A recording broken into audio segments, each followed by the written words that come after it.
حوله سائل كان شيخ ملو استاغي كرا معلمك marka uu klaaska ama fasalka soo galo labaan u kala qaadaynaa waa mid koobaad ee horta maamulka waxbarashada iyo macalinka inay arinta nidaam ka dhigaan oo amraan oo jeclaadaan oo kii loo istaagayayna jeclaado hadii loo istaagi waayana uu xanaaqo ama ardadaba uu ciqaabo وارنا شرعه ku banaanay nabigeenu sallallahu alayhi wasallam wuxuu leeyahay xadiidka ay soo saareen Imam Ahmad Abu Daawud iyo Tirmidhi min xadiith Muawiyah ibn Abi Sufyan ay rasuulku wuxuu sallallahu alayhi wasallam man ahabba an yatamathala lahu ar-rijalu qiyaman falyatabawwa maq'adahu min an-nar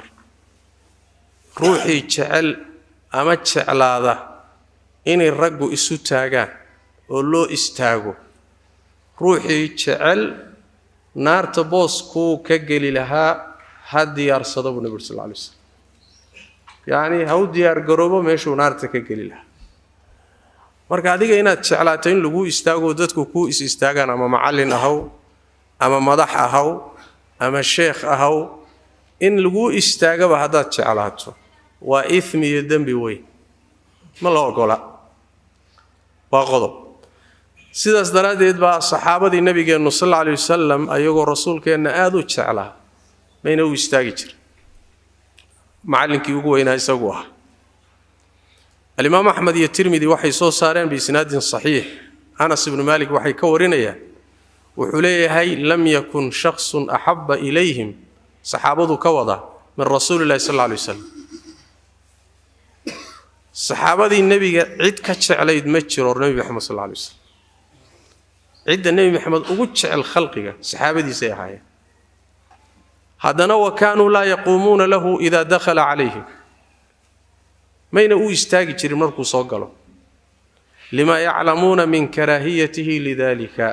معايا لوحي أوجايين إنه النبي كهنا صلى الله عليه وسلم إنه سنشعلين بيك أوجايين كهالشدة يكو جين النبي كهنا يو سنشعلين درتد بينه يستاجي جري طيب حديث كاسي لبدا حديث waxay tilmaamayaan in caruurta lagu tarbiyeeyo iyo dadka in loo istaago muxuu ahaay kaligood ma yahay madaxda iyo macallimiinta iyo waarin khilaafsan hadigi iyo sunnadii nabigeena sallallahu alayhi wasallam بعض اهل العلم waxay ka soo reebaan masaa'il dhowra oo ka mid tahay ruux safar ka yimid oo loo istaagay si loo salaamo ama loo gacan qaado ama loo qorqoristo loo mucaanaqeeyo ruux muddo dheer maqnaa oo kale qaarkood waxay ka soo reebaan ilmuhu inuu waalidkii u istaago kale oo ikraam ah weynayn iyo waxa kala ikraam baa kala nooc sharaf iyo qadarin ah arintaasina way sugan tahay oo مثلا markii loogu bishaareeyay ninkii la dhigi jiray Ka'b ibn Malik bishaaradiisi markay timid oo konton bari la go'doomiyay isagii saaxiibadii kadibna ilaahay ka toobad aqbalo bishaaradii timid waa kii ay saxaabadu u soo kala ordeen in bishaarada la soo gaarsiiyo ninkii ugu horeeyay bishaarada uu keenay wuxuu noqday Talha ibn Ubaydillah markuu bishaareeyayna wuu gacan qaaday wuu istaagay وهكذا يعني markay toobadii soo degtay baan dhihi lahaa oo uu yimid ninkii uu istaagay wuxuu ahaa Talha ibn Ubaydillah intuu istaagay buu gacan qaaday kadibna uu tahniyaday marka yani xaalad noocaas oo kale way soo arooraysaa tan waalidkoo kale waxa ku iimaanaysa xadiidkii Aisha radhiyallahu ta'ala anha waxay leedahay Fatima gabadhii nabigeena sallallahu alayhi wasallam waxay ahayd nabigu markuu soo galo sallallahu alayhi wasallam uu istaagi jirtay markaasay gacanta qaban jirtay way dhunkan jirtay way fadhiisiin jirtay meeshuu iyadu fadhiday intay ka kacday fadhiisiin jirtay way dhunkan jirtay salawaatu rabbi wasalaamu alayhi nabigu fadhiya haday soo gashana iyadu kor ka timaadana nabigu waa uu istaagi jiray markaasuu gacanta qaban jiray waa dhunkan jiray وفريسين جري ماشو يسوي فدي وفريسين جري صلى الله عليه وسلم حديث كاسي وسجن هاي وسجن أبو داود الترمذي النسائي صوصاري وحديث صحيح هو المهم علماء وحي كسر ريبان وحي نوع احترام يقدرينه والد إيو روح احترام لو كلته إيو لكن هذا تعظيم إيو إسكو قصبت إيو كلو استاغيو جعلاده هذا gaadho markaas nusuusta waxa ka muuqata inaan la ogolayn tarbiyadaasi marka waa tarbiyo dhanka kale marka laga fiiriyana inay ardadu istaagaan waa tarbiyo ka soo jeeda inta badan reer galbeedka ka soo jeeda ma aha dhaqankii muslimiintu lahaan jireen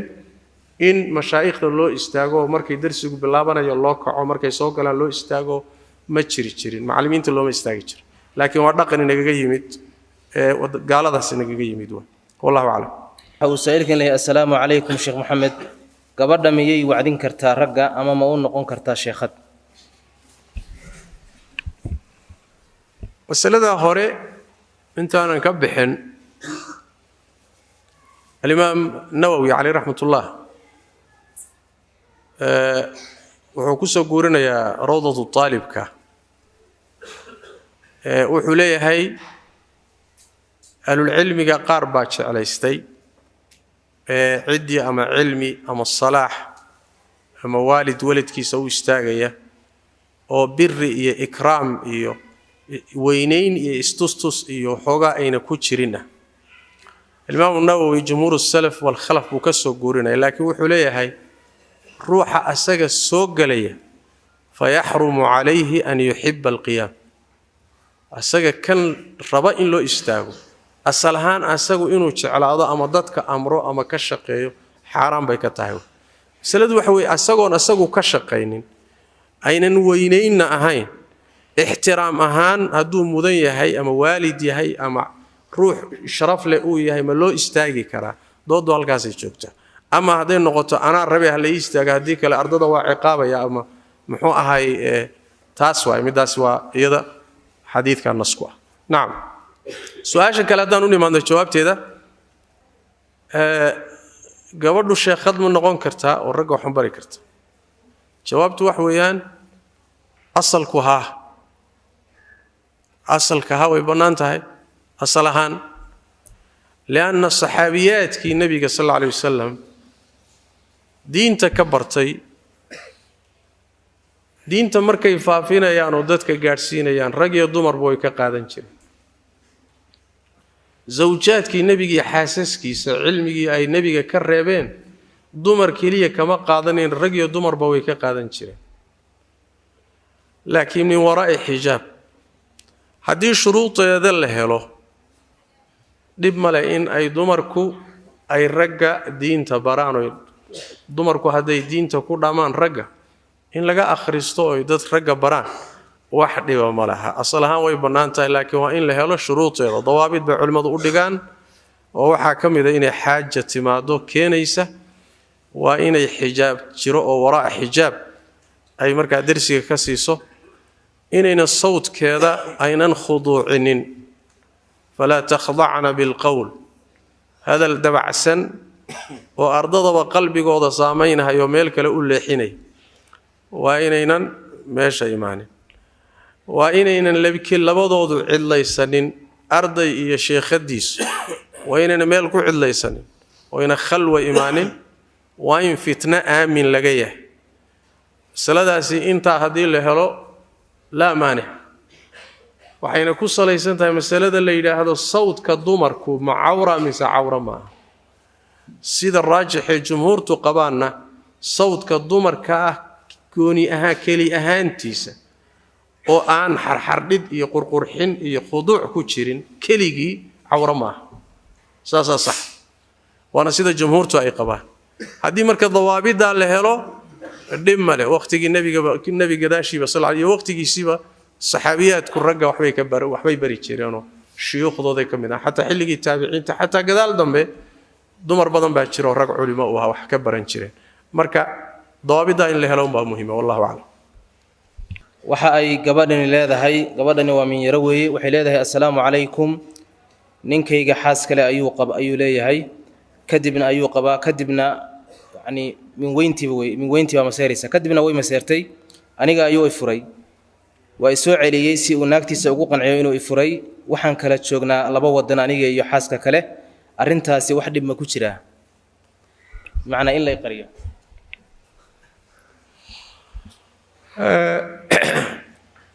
masalan horta haweenayda inay masayrto waa iska dabeecad waa ilaahay wuxuu ku abuuray inkastoo isku in aan laga siinin ay ku kala xoog badan yihiin marka masayrka aan xuduudda dhaafin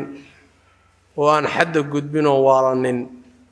oo aan shareecada dardarin garawshuu leeyahay laakiin midka shareecada gudbay oo aan xuduudda lahayn kaasi garawsho ma leh in la xakameeyo u baahan yahay waxaa ka mid a xuduudda tilowgeeda waxaa ka mid inay haweenta lala qabo ee lala guursaday ay dalbato midda lala guursaday in la furo waa xaaraan qaطci ah waa iyadu hadday dhaqmayso ha dhaqanto haddayna dhaqaal rabinna hallay furo ha tidhaahdo laakiin gabadhaa kale la guursaday inay tidhaahdo meesha dhaafi ama ay tidhaahdo amaanaa tegi ama iyadaa tegi warkaasi war saxsan maaha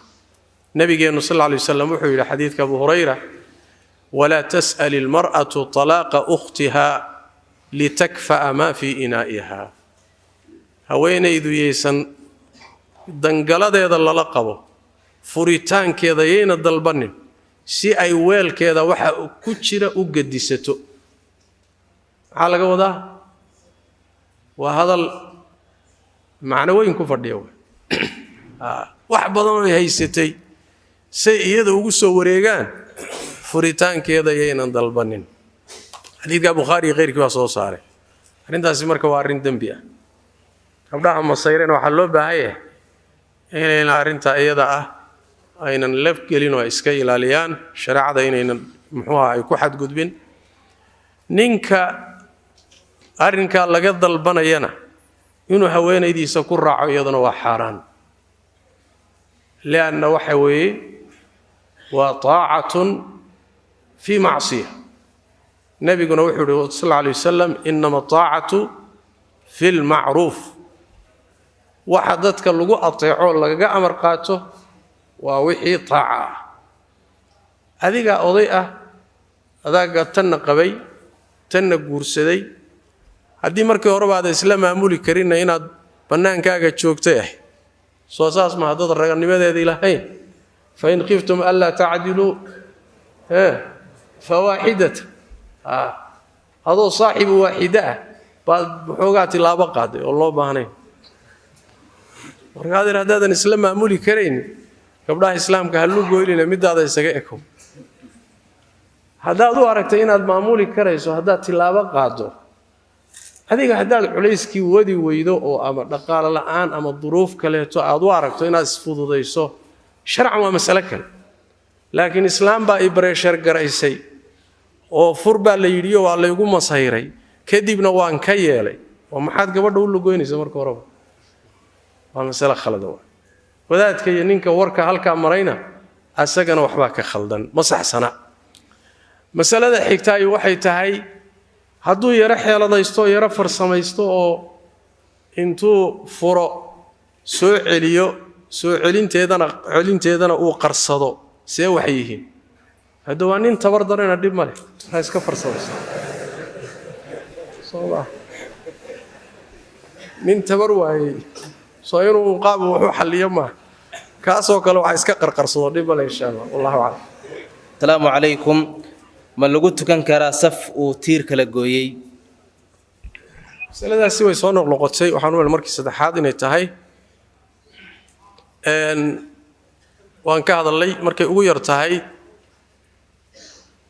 safafka tiirarku kala gooynayaan in lagu tukadaayey markay ugu yar tahay karaaha ku jirta xadiis baana ku soo aroortay uu ka mid yahay cabdilxamiid ibnu maxamuud baa wuxuu leeyahay waxaan ku daba tukannay nin madaxoo ka mida madaxdeennii markaasaa dadkoo badnaa darteed baa waxay nagu qasbeen inaannu ku tukanno laba tiir dhexdood fajacala anasu yata'akhar anas oo marka meesha joogo saxaabi ahaa ayaa wuxuu bilaabay buu yidhi marka inuu gadaal u baxo meeshii tiirarkii dhexdooda safkii ahaa buu gadaal uga baxay markaan tukannoon salaadii ka baxnay baa anas wuxuu yidhi kunnaa nattaqii haada calaa cahdi rasuulillahi sal alla alay wasalam waqtigii nebi maxamed sal alla alay wasalam uu noolaa tiirarka dhexdooda inaan ku tukanno waa iska ilaalin jirnay waxaa soo saaray abu daawuud nasaa'i tirmidi xaakim iyo axmed waana xadiis saxiixa tirmidi baa saxiixinaya xaakim dahabi ibnu xajar sheekh albaani iyo keyrkood shaahid kaluu leeyahay min xadiidi mucaawiyat bni qura wuxuu leeyahay isaguna kunnaa nunha an nasufa bayna asawaari calaa cahdi rasuuli llahi sal alla alay wasalam wa nutradu canha tardaa inaannu tiirarka dhexdooda ku safanno waqtigii nebiga sal alla alay wasalam waana laga reebi jiray waana nalaga eryi jiray buuhi eryid waana la fiijin jiray markii la arko annagoo tiirarka dhexdooda ku safanay xadiidkan ibn maajah iyo xaakim iyo abu daawuud at-tayaalisi yaa soo saaray xaakim wuxuu leeyahay saxiixul isnaad dahabina wuxuu leeyahay uu ku waafaqay sheekh baanina wuxuu leeyahay waa xasan almuhim xadiistaasi waxay tilmaamaysaa inaan tiirarka dhexdooda lagu tukan culimadu qolaba waxbay ku cileeyaan qole waxay leeyihiin jinka muslimiinta ku tukada oo saasaa loo diiday daliil looma hayo taas qaar waxay leeyihiin safkay kala goynayaan oo saasaa loo diiday taasaana sax laana safku inuu xidhiidhsanaadaa la rabaa saf kala go-an lama rabo man wasala safan wasalahu allah waman qataca safan qatacahu allah ruuxii saf xidhiidhiya allah xidhiidhiya ruuxii saf kala gooyana allah kala gooya marka safkii kala go-ayaa la diiday waxay u bannaan tahay ciddii meel kala weyda ciddii weyda saf isku xidhan oon tiirar u dhaxaynin ciddii weydaay markaa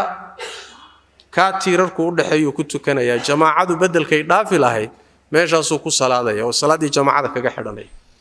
laakiin ciddii heli karta saf aan tiirar lahayn waa inuu isaga aado sidaa anasba sameeyo gadaal uu ugu gurtay oo tiirarkii uu gadaal uga gurtay kadibna uu xadiiskaa keenay saasaa habboon wallahu aclam saa'iladan waxay leedahay assalaamu calaykum sheekh cunto jidhka ma la marsan karaa si aan isugu qurxiyo asal ahaan ilaahay tabaaraka wa tacaala waxaa dhulka korkiisa yaalaay waa inoo banneeyey huwa aladii khalaqa lakum maa fi lardi jamiican waxaa dhulka korkiisa yaalloo dhan ilaahay idinkuu idiin abuuray wey wasakhara lakum maa fi samaawaati wamaa fi lardi jamiican min idinkaa laydiin sakhiray wixii dhulka korkiisa yaalloo dhan xataa samaawaadka ilaahay inagu inoo sakhiray tabaaraka wa tacaala waxyaalahaa yaalaayey cunto wax la isku qurxiyo wax la isticmaalo wax lagu labisto waa mubaaxaadka ilaahay inoo banneeyey bay ka mid tahay cuntadii la cunayey haddii wax ka mida loo isticmaalo in la isku qurxiyo sharcan wax diidaya ma jiro wax baasa ma leh waa haddii uu yahay isqurxintu midii shareecada waafaqsanayd laana waxaa jirta isqurxin shareecada khilaafsan baa jirta isqurxintuna waa maqsad ka mida maqaasida shareecada ruuxu inuu isqurxiyo oo quruxsanaado oo muxuu ahay jamaalka raadiyo oo wixii ilaahay u banneeyey isticmaalo waa yani mataalibta shareecada ka mida nabigeenna sal alla alay wasallam waa kii yidhi ina allaha jamiilun yuxibu ljamaal ilaahay waa quruxsan yahay quruxdana waa jecel yahay marka khaasatan dumarka oo iyaga loo ogolaaday waxyaalo fara badan oo baabka ziinada iyo isqurxinta oon ragga loo ogolaan dahabka iyo xariirta waxyaalo badan loo ogolaaday wax diidahaya ma jiro sharti waxa weeye inuusan jirin israaf iyo xadgudub laakiin culimo uu ka mid yahay sheekh ibnu cuthaymiin iyo keyrkii waxay leeyihiin maadaama ay cunto tahay shaygii cunto ahaanna loogu baahan yahay sida fiican waxay leeyihiin waxyaalo kale isku qurxinta in laga raadiyaa fiican waay ee ma aha waa xaaraan marka haddii mawaad tajmiil iyo isqurxin ah laga sameeyo waxyaalo cuntooyin ah ama toosba la isugu qurxiyo dhib ma laha wax sharcan diidahaya ma uu jiro wallahu a'lam saa'ilkan waxaan ahaa shaqaale muddo 5 sano ah haddii shaqada la iga ceeriyo bilaa dembi wax xuquuq ah miyaan ku sheegan karaa shirkadaas oo aan ahayn mushaharkayga asal ahaan ruuxa shaqaalaha ah waxa uu leeyahay oo kaliya waa mushaharkiisa haddii camalkii shaqada laga eriyona laga qaado ama laga eriyo xaqiisii oo mushaharkii aan buu leeyahay allahumma markii la shaqaaleynay haddii shardi lala galay mushaharka wax ka siyaasana ama curfi ahaanba ay uga jirto wadanka iyo dalka ay uga jirto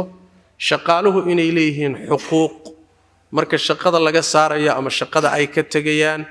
haddii nidaamka wadanka ka jirto curfiga dhaqanku uu xuquuq siinayo waxa weeyaan al-mashruutu shartan ama al-ma'ruufu urfan kal-mashruuti shartan wixii dhaqan ahaan loogu dhaqmo wax lagu wada hadlayo kale uu ka dhigay marka hadii markii lagu shaqaaleynayay heshiis gooniyo lagu la galay